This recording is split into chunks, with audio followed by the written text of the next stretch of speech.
Hello, I'm Eric, and I'm joined with Akio and Diego. We are Gem Group 4, and we're presenting our final video project, Active Lane Assist with Pedestrian Avoidance.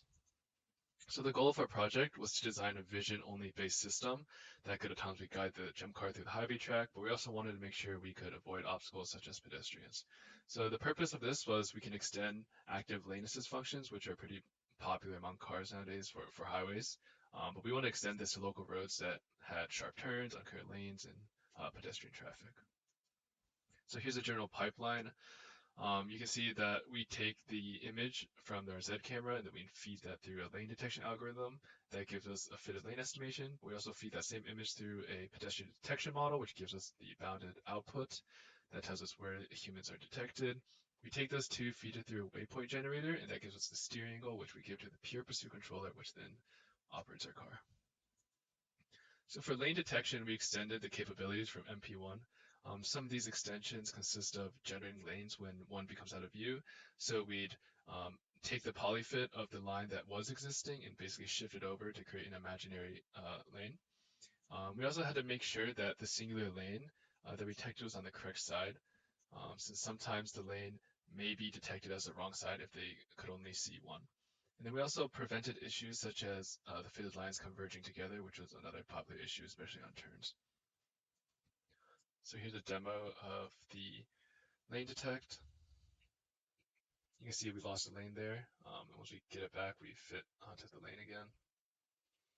Here's another instance on the turn when we no longer see the lane. We'll generate a lane based off the only visible lane until the lane is saw again.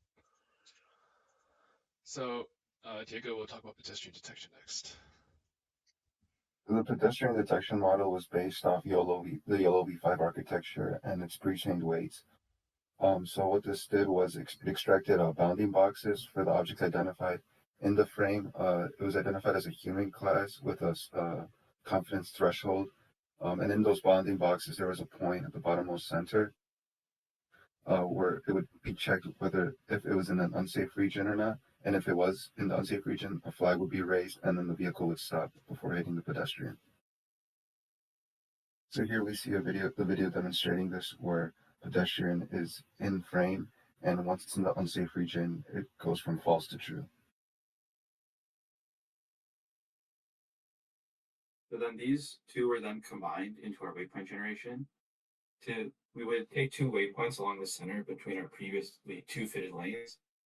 These would be used to calculate a steering angle, as we would generate a vector between the two waypoints and a vector down the center of the screen. We would then feed this angle as radians directly into the pure pursuit controller.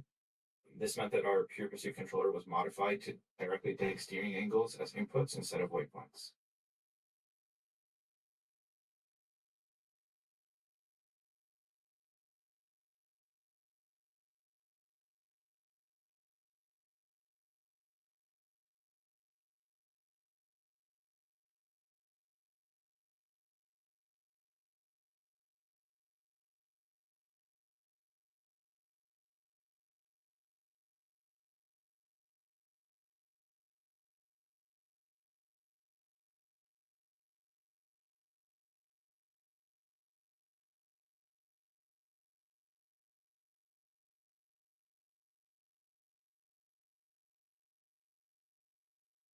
The second case here is our pedestrian avoidance. When it detects a pedestrian, the car automatically comes to a stop.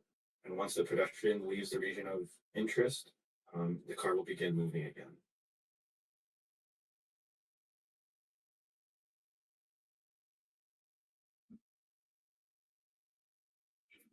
On average, it took our car a minute and 10 seconds to complete the loop and make it to the garage. Throughout this loop, it remained within, a majority of the car remained within the line 72% of the time. However, on straightaways, the car would consistently remain between the lanes. Our pedestrian avoidance detection system is also highly responsive without failures. Some things we could improve upon is allow for faster processing of each frame, which would allow the car to operate at faster speeds with less delay. And another thing we could also improve upon is using more waypoints to calculate our steering angle, which would prepare the turns further in advance, allowing for the car to stay more inside the lanes during the curves. Thank you for watching.